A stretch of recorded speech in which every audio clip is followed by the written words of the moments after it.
श्री भक्तमाल जी में जयदेव महाप्रभु के जब चरित्र का वर्णन श्री नाभा जी करते हैं तो वहां वर्णन करते हुए जो छप्पे गाया है, उस छप्पे में श्री नाभा जी स्पष्ट रूप से इस बात को सबको बता रहे हैं। क्या?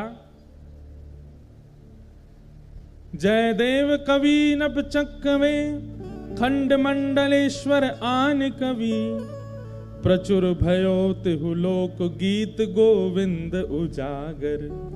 बहुत ध्यान से सुनिएगा आज, क्योंकि गीत गोविंद, कल भी गीत गोविंद हमने गाया, आज भी गीत गोविंद, और महाप्रभु जी को इतना प्रिय है, इतना प्रिय है, उसके बारे में थोड़ी हम चर्चा करें। प्रचुर भयो तिहु लोक गीत गोविंद उजागर। गीत गोविंद की महिमा केवल पृथ्वी पर नहीं है। एक बार की बात है कि एक राजा थे, उन राजा के यहां पर देवता भी आते थे, गंधर्व भी आते थे, पाताल लोक के नाग नागिन भी आते थे। तो एक बार उन राजा के उस सभा में, सब लोग इधर देखो, बहुत ध्यान से सुनो, देवी देवता गंधर्वजन और पाताल लोक के, रसातल लोक के, यमलोक के सब जीव भी वहां आए हुए थे, सब देवी देवता आए हुए थे। तो राजा ने सबकी अगवानी में सबको विराजमान करके किन्हीं गायकों को बुलाया और उन गायकों ने आकर के गीत गोविंद गाया, जयदेव महाप्रभु के द्वारा रचित। तो गीत गोविंद सुनकर के राजा ने उन सबसे कहा कि आपको ये संगीत कैसा लगा? तो स्वर्गलोक के देवी देवता और रसातल लोक के यमदूत आदि ये सब क्या बोले? बोले ये तो हम रोज सुनते हैं। क्यों? बोले हमारे लोकों में भी इसका पाठ होता है। तब से ये बात प्रचलित हुई कि भैया गीत गोविंद केवल पृथ्वी पर प्रचलित नहीं है, इसको तीनों लोकों में सुना जाता है, सब सुनते हैं। अगर व्यक्ति को गीत गोविंद याद हो, और भगवान ना करे ऐसा कभी हो नहीं सकता कि गीत गोविंद याद हो और उसको यमदूत पकड़ने आ जाएं। यमदूत कब आते हैं? मृत्यु काल में आते हैं। वैसे तो गीत गोविंद याद करने वाले को यम यातना नहीं भोगनी पड़ेगी, लेकिन बाय चांस फिर भी जीवन के अपने व्यवहार स्वभाव नहीं बदले, लेकिन गीत गोविंद याद कर लिया और अंतिम काल में उसके व्यवहार स्वभाव के कारण कहीं अगर यमदूत आ गए और उसने केवल अगर इतना ही गा दिया ना, श्रुत कमला कुछ मंडल धृत कुंडल ए, तो यमदूत वहीं हाथ जोड़ करके खड़े हो जाएंगे, हाथ जोड़ कहेंगे भैया तुम यमलोक के अधिकारी नहीं हो, चलो हम तुम्हें सीधे महाप्रभु जगन्नाथ जी के पास ले चलते हैं। और यमदूत तो क्या ले जाएंगे, यमदूत वहां से अंतर्ध्यान होंगे, विष्णु दूत आएंगे और लेकर के जाएंगे। गीत गोविंद का ऐसा भाव। तो प्रचुर भयो तिहु लोक गीत गोविंद उजागर, तीनों लोकों में उसका गुणगान गाया जाता है, केवल पृथ्वी लोक पर गीत गोविंद प्रचलित नहीं है। हमने तो कितने अनुभव किए हैं। गीत गोविंद के प्रति एक हम आप लोगों को सावधानी बताना चाहते हैं, बस वो ध्यान से सुनिए।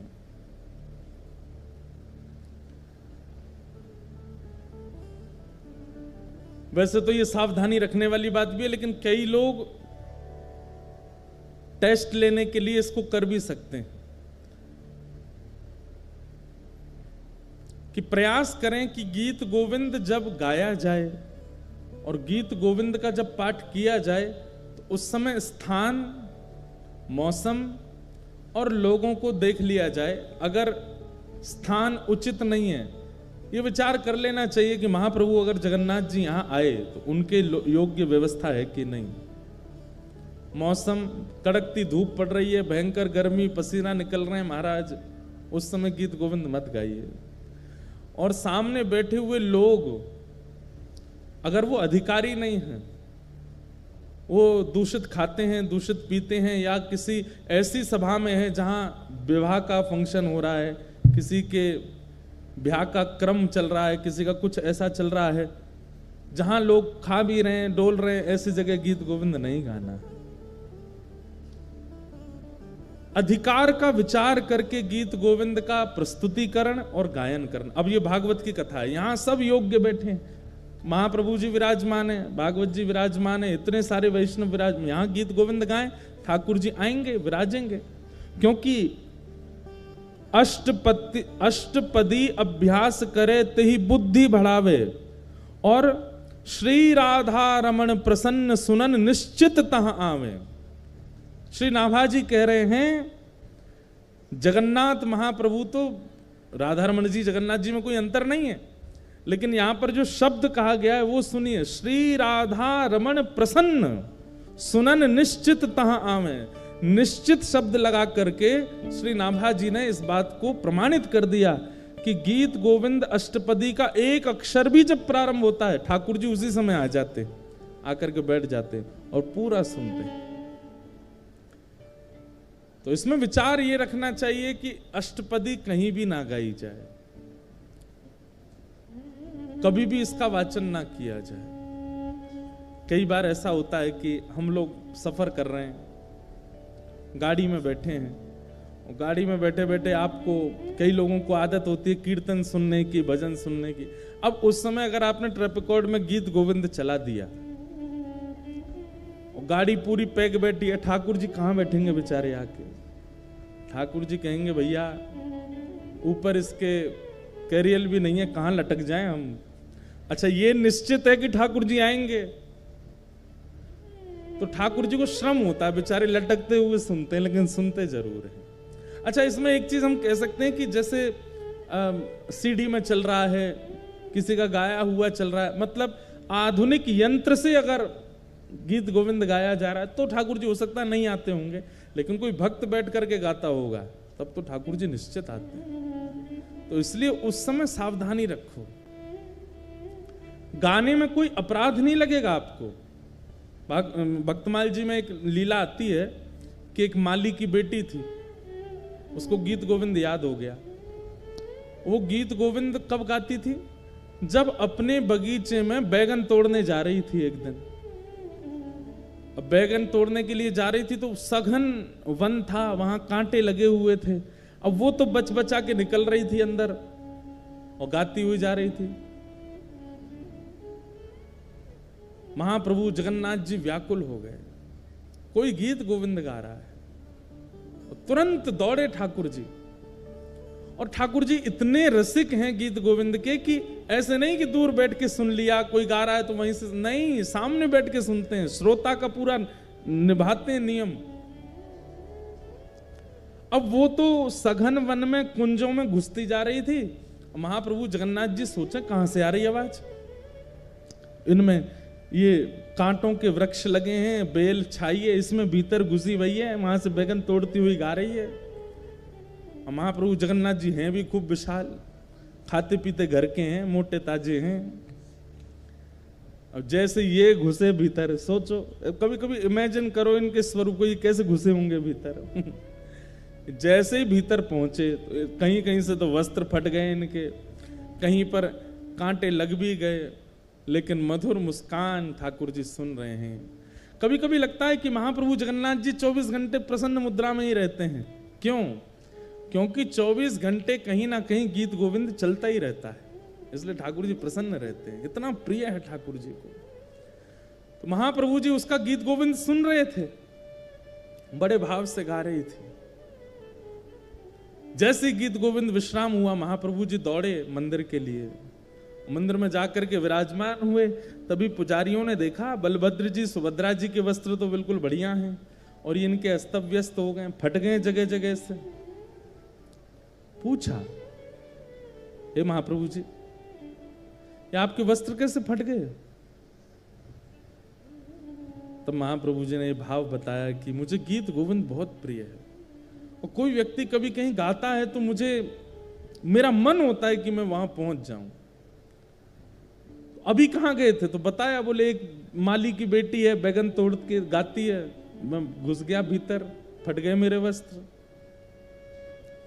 उसी दिन वहां के गजपति राजा ने ये नियम बना दिया, पूरे जगन्नाथपुरी को इकट्ठा करके सबसे हाथ जोड़ के निवेदन किया कि जिनको भी अष्टपदी गीत गोविंद याद है, आपसे प्रार्थना है आसन लगा करके उस पर स्वयं बैठिए और एक सन्मुख आसन पर रख करके तब गीत गोविंद गाइए, क्योंकि महाप्रभु जी आते हैं।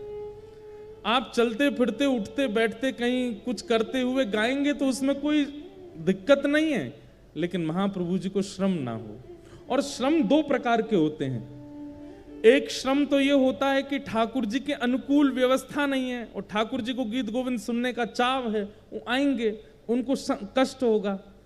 और दूसरा भाव यह है, मान लीजिए श्री मंदिर में कोई विशेष पूजा चल रही है ठाकुर जी की, और उसी समय आप गीत गोविंद गाने लग गए। ठाकुर जी का आने का बहुत मन है और उस समय सामने विशेष पूजा चल रही है, जा नहीं सकते, तो ठाकुर जी बहु प्रयास करके एक और रूप धारण करके आते हैं। और ठाकुर जी इतना श्रम करके आते हैं और उसके बाद भी आप अनुकूल जगह नहीं देखते, तो उनको पीड़ा तो होती है। पीड़ा तो खैर क्या, वो श्रमित तो होते हैं, और वैष्णव का स्वरूप है वो ठाकुर जी को श्रमित नहीं कराता। इसलिए गीत गोविंद का कभी भी पाठ कीजिए तो इस बात का ध्यान रखिए कि अनुकूल व्यवस्था है कि नहीं। चलते फिरते उठते बैठते अगर गाड़ी चल रही है तो रोक लीजिए, बगल वाले को उतार दीजिए और विचार कीजिए महाप्रभु जी बैठे, अब गा दें। बहुत ही चाव आ रहा है, गाने का बहुत मन हो रहा है, ऐसी स्थिति में आप गा सकते हो। जहां अनुकूल ऐसा लगता हो कि ठाकुर जी विराजेंगे तो उनको संकट कष्ट नहीं होगा, ऐसी जगह गीत गोविंद गाइए। जहां योग्यताएं दिखती हो वहां गीत गोविंद का पाठ करो, क्योंकि श्री नाभा जी कहते हैं, राधा रमण प्रसन्न सुनन निश्चित तहां आवे। और एक बहुत विशेष बात गीत गोविंद के लिए, अष्टपदी अभ्यास करे तिहि बुद्धि बढ़ावे। अगर कोई व्यक्ति गीत गोविंद अष्टपदियों का अभ्यास करता है, केवल श्रुत कमला कुछ मंडल एक ही अष्टपदी याद करने से काम नहीं चलेगा। ये हमारे पास पूरा गीत गोविंद है, इसमें बहुत सारी अष्टपदियां हैं और अष्टपदी का स्वरूप ऐसा है कि सब संस्कृत पढ़ने में बहुत आसान लगेंगे, लेकिन गीत गोविंद महाकाव्य की संस्कृत आसानी से पढ़ी नहीं जा सकती। छंद ऐसे हैं कि आप सामान्यतया पढ़ नहीं पाओगे, इसलिए उसका अभ्यास कीजिए।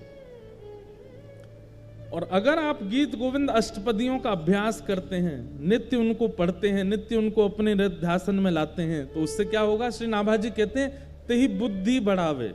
बुद्धि बढ़ावे मतलब विवेक जागृत होता है। एक बात सुनिएगा,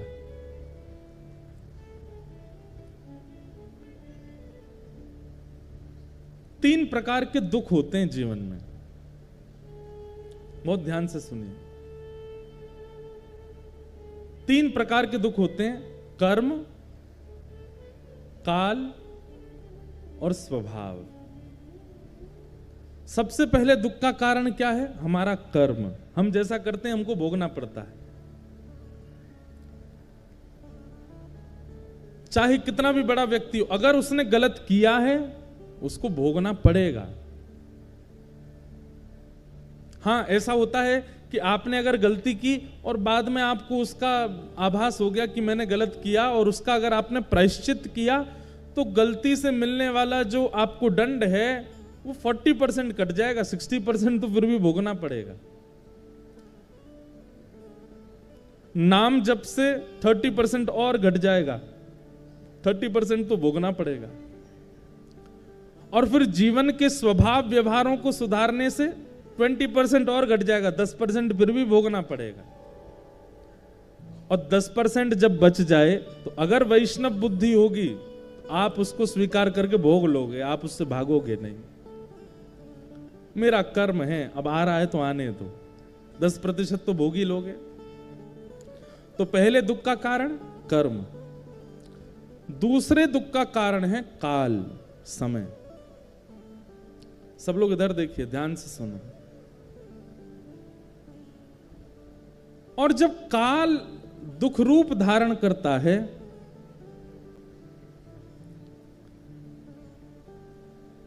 तो काल क्या करता है, मति का हरण कर लेता है। व्यक्ति का जब समय खराब आता है ना, तो कितना भी बुद्धिमान हो उसकी बुद्धि उल्टी हो जाती है। भगवान स्वयं गीता में अर्जुन को कहते हैं कि जब मुझे किसी के ऊपर बहुत देख के लगता है ना कि भाई बहुत फूल लिया, अब तू आजा चपेटे में आओ हमारे में, तो हम क्या करते हैं? कुछ नहीं करते, केवल उसकी बुद्धि का हरण कर लेते हैं। उसकी सोच ही पलट जाती है। उसने इतनी कथाएं सुनी, इतना ज्ञान, इतने गुरुजनों से उसने सब कुछ सीखा, लेकिन अपने जीवन के व्यवहार स्वभाव को नहीं बदलता है, तो फिर ठाकुर जी काल का जब दुख आता है तो मति का हरण कर लेता है। कितनी बड़ी बात है। अगर कोई व्यक्ति गीत गोविंद का नित्य पाठ करता है, अष्टपदी का अभ्यास करता है, जीवन में ऐसी स्थिति नहीं आएगी कि उसकी मति का हरण हो। ठाकुर जी फिर उसकी मति का हरण नहीं करते। स्वयं नाभाजी कह रहे हैं, अष्टपदी अभ्यास करे तही बुद्धि बढ़ावे। अगर कोई नित्य अष्टपदी का अभ्यास करता है, गीत गोविंद का अभ्यास करता है, उसकी मति का हरण नहीं, मतलब उसके जीवन में काल का दुख नहीं आएगा, समय का दुख नहीं आएगा। इतना प्रिय है ठाकुर जी। आहा,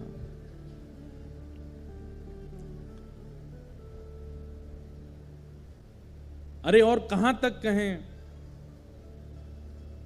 जब जयदेव महाप्रभु पहुंचे और श्री जगन्नाथ महाप्रभु का दर्शन करते हुए गा रहे थे, श्रित कमला कूच मंडल धृत कुंडल धृत कुंडल कलित ललित वनमाल तक पहुंचे थे। बस गाना तो चाह रहे थे जय जगदीश हरे, लेकिन श्री जगन्नाथ महाप्रभु अपने मधुर अधरों से गाने लगे, जय जय देव। आज जय जगदीश हरे नहीं होगा, आज जय जय देव हरे होगा। हे जयदेव, तुम्हारे इन भावों को हम प्रणाम करते हैं। हमारी इन अंतरंग स्थितियों को तुम लिख रहे हो, हम वंदन करते हैं। श्री जयदेव महाप्रभु वो पहले ब्याह नहीं कर रहे थे। इधर देखो, ध्यान से सुनो। सबको आवाज आ रही है हमारी? किसी को नहीं आ रही हो तो हाथ ऊपर करो। सबको आ रही है ना? हाँ, तो ध्यान से सुनो। जयदेव महाप्रभु पहले ब्याह नहीं कर रहे थे, और ये निश्चित होता है कि जिसके अंदर भक्ति मात्रा में आ जाती है वो ब्याह से भागता है। वो संसार के विषयों से कहीं ना कहीं स्वयं को बचाता है। तो जयदेव महाप्रभु, आपके माता पिता जो थे वो बाल्यकाल में ही चले गए थे। तो बचपन से ही आप जगन्नाथ महाप्रभु को ही अपने माता पिता मानते थे।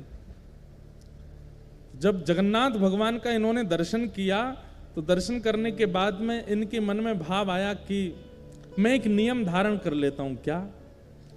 मैं इतना विरक्त भाव में रहूंगा, वृक्ष के नीचे रहा करूंगा, और एक रात जिस वृक्ष के नीचे रहा, दूसरी रात उस वृक्ष के नीचे नहीं रहूंगा। ऐसा नियम बना लिया जयदेव महाप्रभु ने। गीत गोविंद इतना प्रिय लेखनी से नहीं बना है, इतना प्रिय शब्दों से नहीं बना है, इतना प्रिय जगन्नाथ जी को रचयिता की वजह से बना है। शब्द तो संस्कृत के हैं, मैं भी लिख सकता हूं, आप भी लिख सकते हो। कई बार सब्जी अच्छी नहीं बनी है, लेकिन किसने बनाई है?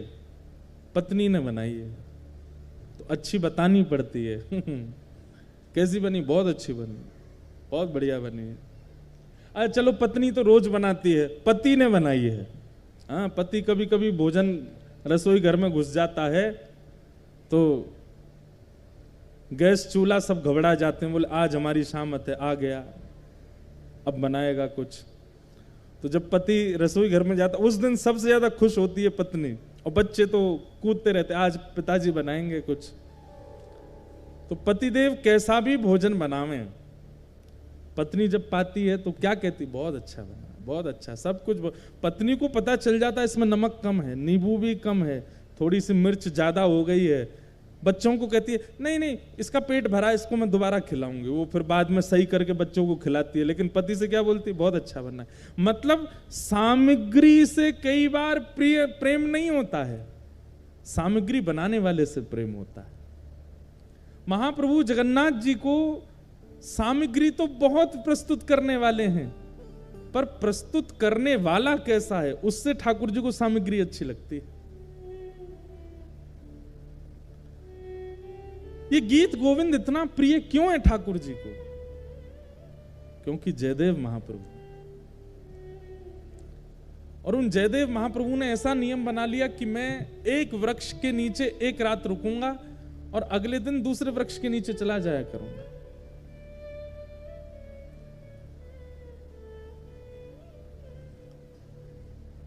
महाप्रभु जगन्नाथ जी को बड़ी चिंता रहती है जयदेव जी की। उनको लगा कि बताओ मेरा इतना प्रिय जयदेव, उसकी रचना मुझे इतनी प्रिय कि ठाकुर जी आज भी गीत गोविंद ओढ़ के सोते हैं, हृदय से लगा के सोते हैं। अरे भाई कोई प्रेम का निर्वहन 10 साल कर ले, 20 साल कर ले, 50 साल कर ले, 60 साल कर ले, श्री जगन्नाथ महाप्रभु 1000 साल से अपने प्रेम का निर्वहन कर रहे हैं। एक भी रात पिछले 1000 सालों में ऐसी नहीं गई है जिसमें महाप्रभु जगन्नाथ जी गीत गोविंद को लपेट करके ना सोए हो।